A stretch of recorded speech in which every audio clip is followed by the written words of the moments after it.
Hi guys, JM here and welcome back to another hair rebond tutorial video. And for today's video is ipapakita ko sa inyo kung paano ako mag-process ng hair rebond with highlights. And sa mga nagtatanong po kung pwede po bang pagsabayin ang pagre-rebond at pag-highlights ng buhok, ang sagot po is yes. Pero nakadepende po yan sa status ng buhok ng kliyente natin. Kasi ang ganitong process is applicable lang po siya sa mga virgin hair at saka sa mga buhok na hindi pa totally damaged at makakapal ang strand ng buhok. And since gagamit tayo ng bleaching powder sa pag-highlights, hindi pwede ang ganitong process sa mga damaged hair kasi baka masunog ang buhok. So if interested ka kung paano ko gawin ang process na to, please keep on watching. And if bago ka pa lang dito, please don't forget to subscribe and click the notification bell para updated ka tuwing may mga bagong uploads ako. So without further ado, let's jump to my video.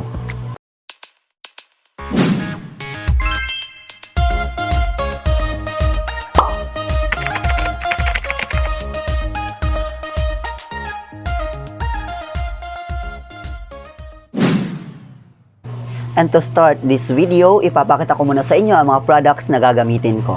And para sa pagre-rebond ng buhok ng aking client, ang gagamitin ko is itong Lightness Ginger Rebonding Set na ito. And para naman sa pag-highlights ng kanyang buhok, ang gagamitin kong bleaching powder is itong BREMOD Performance Hair Brightener at gagamitan ko siya nitong BREMOD Performance na Volume 9 na Oxidizing Cream. And of course, gagamit tayo ng foil para ma-separate natin yung mga buhok na i-highlights natin mamaya. And para naman sa kanyang hair treatment, ang gagamitin ko is itong Golden Shine Keratin Brazilian Blowout. So, let's proceed na sa ating hair rebond with highlights.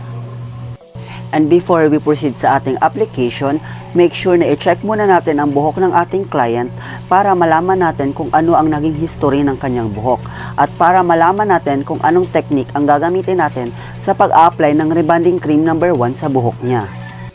And as per checking, is virgin ang buhok ng aking client, kaya pwede tayo makapag-proceed sa hair rebond with highlights. And sa pag-apply naman ng rebonding cream number 1 sa buhok ng ating kliyente, is wag nating isasagad ang gamot sa anit or scalp ng ating kliyente. Just make sure na magsimula tayong mag-apply ng gamot ng 1/2 inch away from the scalp para maiwasan natin na magkaroon siya ng scalp irritation or baka mapaso ang kanyang scalp or anit or worse, baka magkalagas-lagas ang kanyang buhok.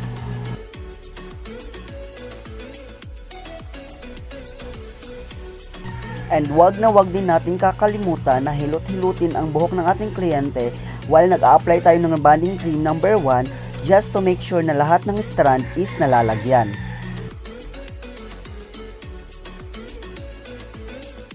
And always remember guys na wag nating titipirin sa medisina ang ating mga kliyente para maiwasan natin na magkaroon ng back job.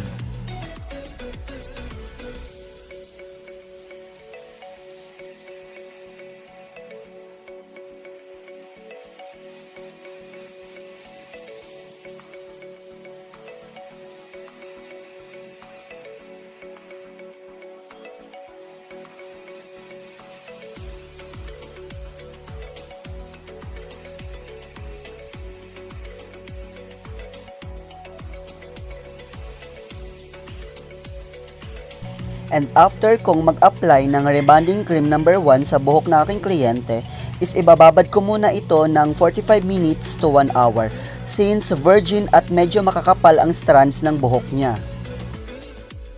And after 1 hour na pagbabad ng hair rebonding cream number 1 sa buhok na aking kliyente, and as per checking na tumalab na ang gamot, is diretsyong binanlawan ko na ito ng purong tubig lamang at papatuyuin ko ito gamit ang blower ng 100% dry kasi isusunod na natin ang pagpaplansya. And sa pagpaplansya naman ng buhok na aking kliyente is ang gagamitin kong degree or init is 200 degrees Celsius lang since virgin naman yung buhok niya. And always remember guys na every time na magpaplansya tayo is make sure na maninipis or kasing nipis ng papel ang pagsisectioning natin habang nagpaplansya tayo ng buhok ng ating kliyente just to make sure na lahat ng strand is naiinitan or nadadaanan ng plansya. And wag nyo ding mamadaliin ang pagpaplansya guys para maiwasan natin na maging back job ang pagre-rebond natin.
And this is the result after kong matapos magplansya ng buhok ng aking kliyente.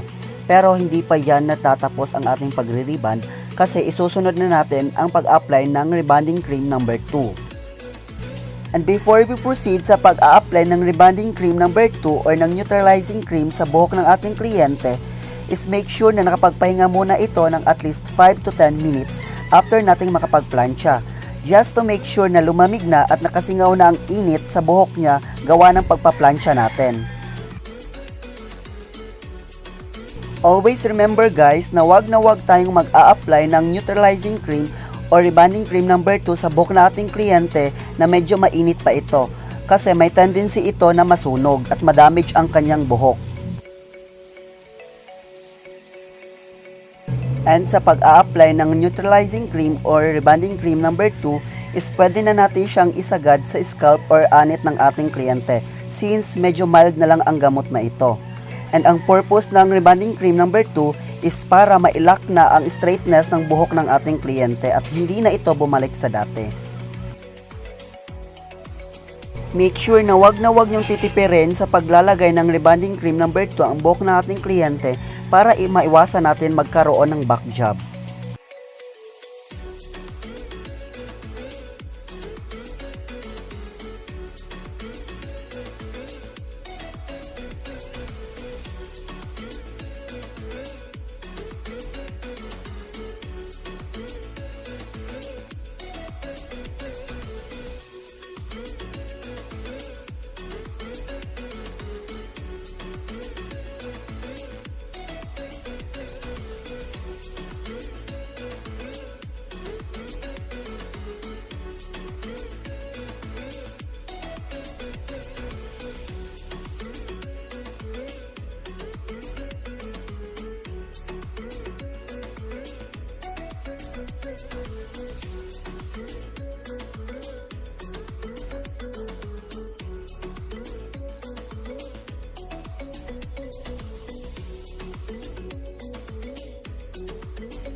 And after kong mag-apply ng rebonding cream number 2 or ng neutralizing cream sa buhok ng aking kliyente, is ibababad ko muna ito ng at least 30 minutes.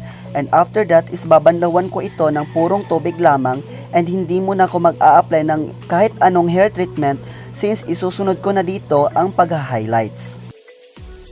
And before we proceed sa ating pag-highlights, is i-divide ko muna ang buhok ng aking kliyente into 5 sections.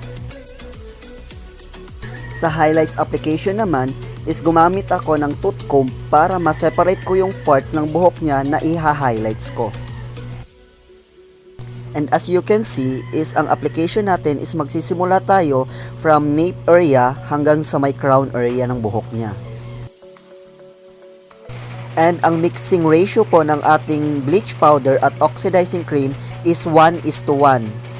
It means kung gaano po kadami ang bleaching powder na ilalagay natin is ganun din po kadami ang oxidizing cream na ilalagay natin.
And after kong mag-highlights is ibababad ko muna ito ng at least 15 to 20 minutes. And after that is babanlawan ko na ito at isusunod ko na ang ating hair treatment, which is the Brazilian blowout. And hindi ko na lang po ipapakita sa videong ito kung paano ako mag-apply ng Brazilian blowout para hindi masyadong mahaba ang ating video. And kung gusto nyo naman pong malaman kung paano ako mag-apply ng Brazilian blowout, you can check po yung ibang mga videos ko dito sa ating channel. And this is the final result ng ating hair rebond with highlights. And I hope na nag-enjoy at may natutunan kayo sa videong ito. And please don't forget to like, share, and subscribe. So see you on my next video. Bye!